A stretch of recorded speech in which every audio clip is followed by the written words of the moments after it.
Hello and welcome to 6 Degrees of John Sessions, in which John Sessions of the title, will endeavour to link 6 stories, people and moments from my life, my career, which are more or less 100% true, or as true as I can recall them being, and hopefully land back in more or less the same place as I started. Well, that's the idea.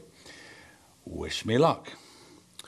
Great British film stars. First name that comes to mind with me is Dirk Bogarde. And a great favourite of myself and Mr. Frybags, Mr. Fry. We liked him for all the wrong reasons, really, because he was waspish, a little bit difficult, and a little bit precious. I remember there was a wonderful documentary he made where he was talking about American actors. And he said this: Gene Hackman, brilliant, once.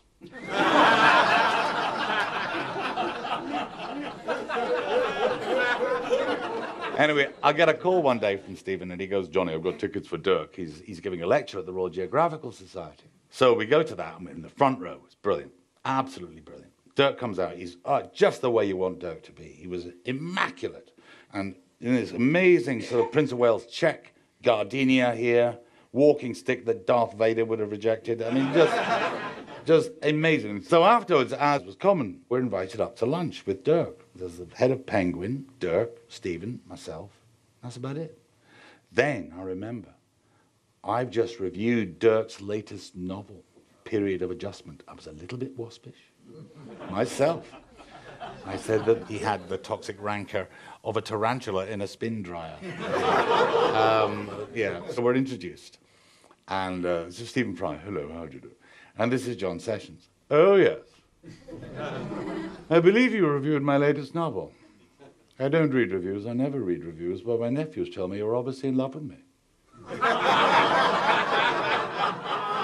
Now, Dirk, the dead hand of dear Dirk, like the dead hand of Casaubon in Middlemarch, reached out. And some years later, I did a film called Pudsey, the movie. One review said, this film couldn't have been any worse if the dog had written it. Yes, not my finest hour. Anyway, yes, so we were talking about Dirk, and Dirk had a war. He was an intelligence officer. It was his job to find out what places in Germany were to be bombed. So he had a war. Now, the next star, he had a very distinguished war. He flew liberators over Germany and flying fortresses. And I get a call the weekend of joining the William Morris Agency.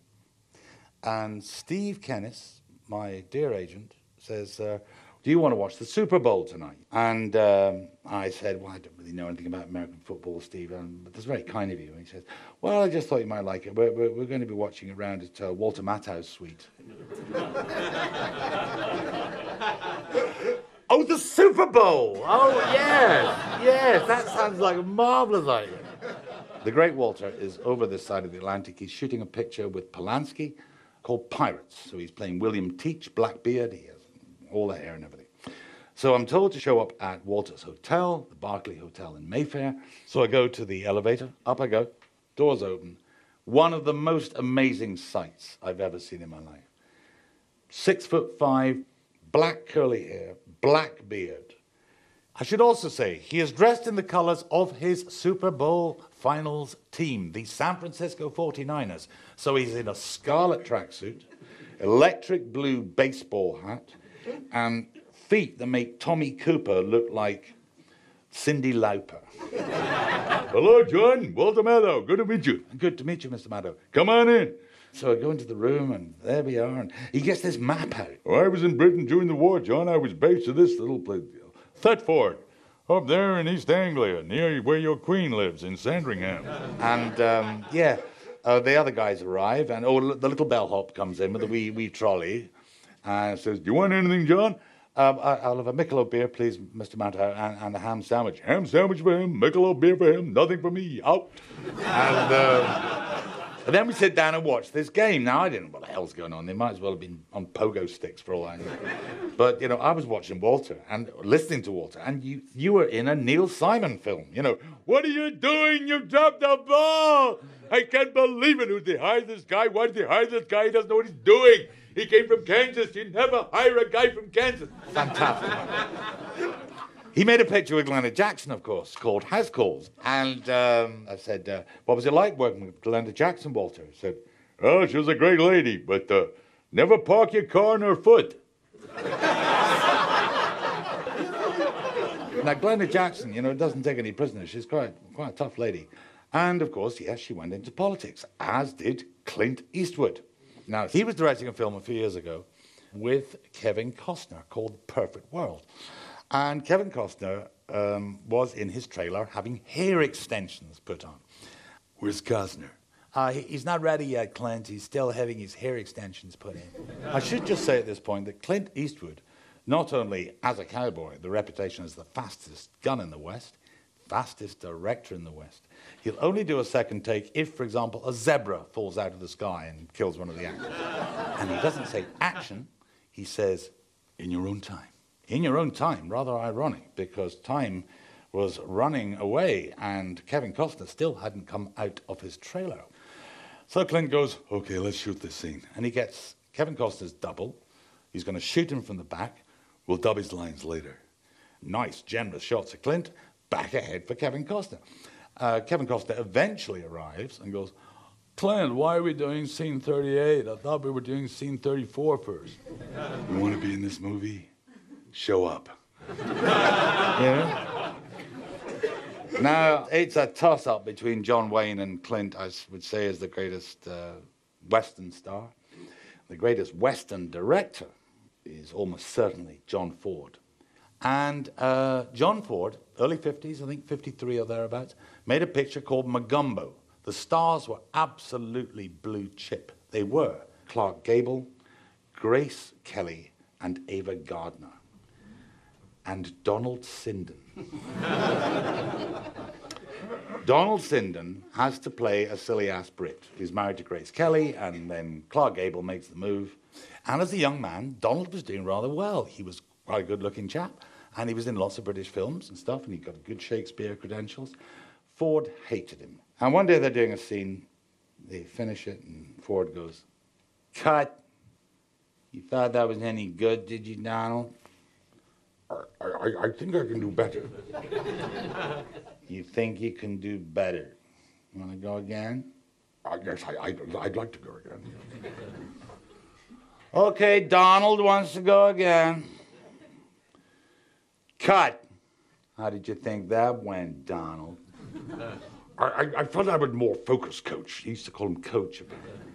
I really felt I got it right. Did you? You got it right. Okay. Opens the back of the camera, throws the film at it.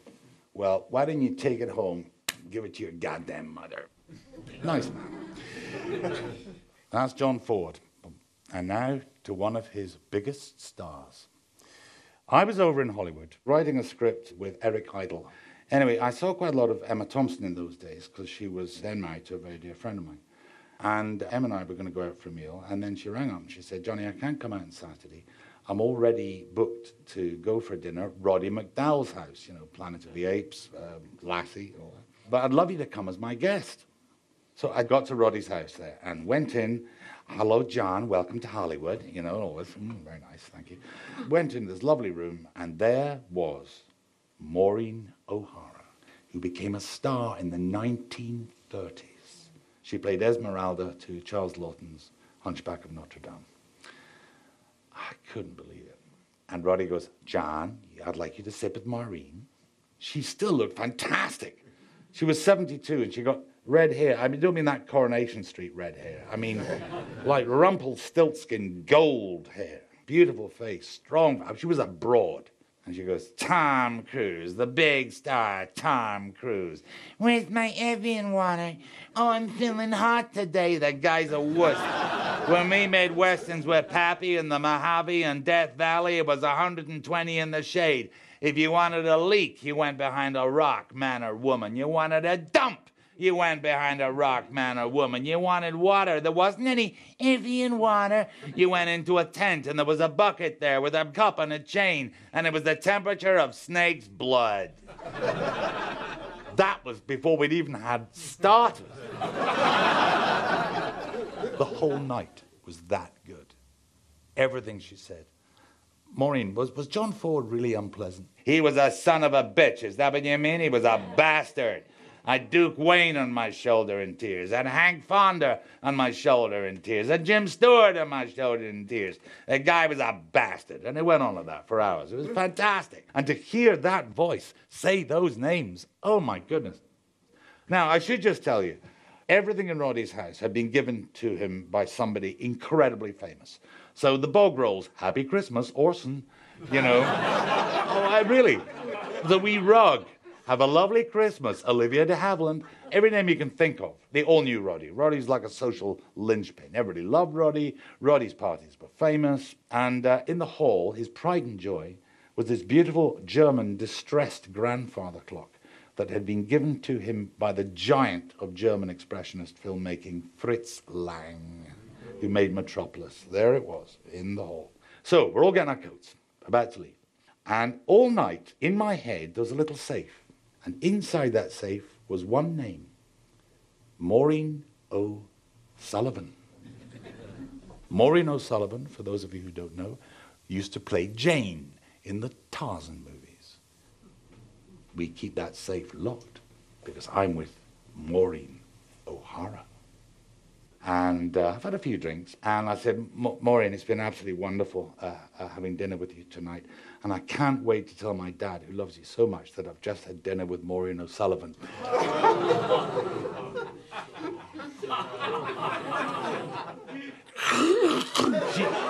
Imagine the Rex in Jurassic Park, crossed with the shark in Jaws, crossed with Gloria Swanson at the end of Sunset Boulevard. You know, the head goes right back, and she goes, I did not fly through the trees with frigging Tarzan! And Emma's standing behind her. She hears this. She's pissing herself with laughter. And she loses her balance, and she falls into the grandfather clock that Fritz Lang had given to Roddy. So the clock's going galang, galang. Maureen's going out the door like an Exocet rocket. Roddy's running around. Oh, my God, what's happened? What's happened? What's happened? That's such a fuss. Oh, Roddy, I did the most stupid thing. What did you do, John? Oh, I called him Maureen O'Sullivan. John. These things happen. Now, I've known Maureen since 1936.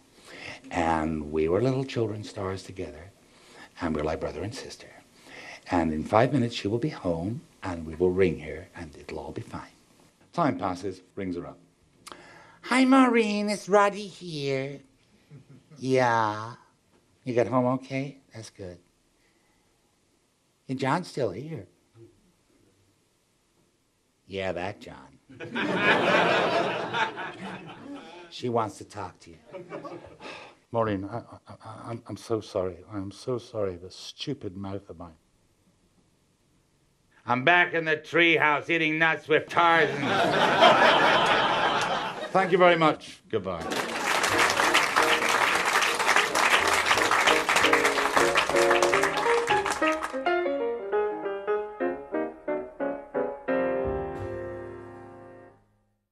Six Degrees of John Sessions was written and performed by John Sessions. The producer was Liz Anstine. It was a CPL production for BBC Radio 4.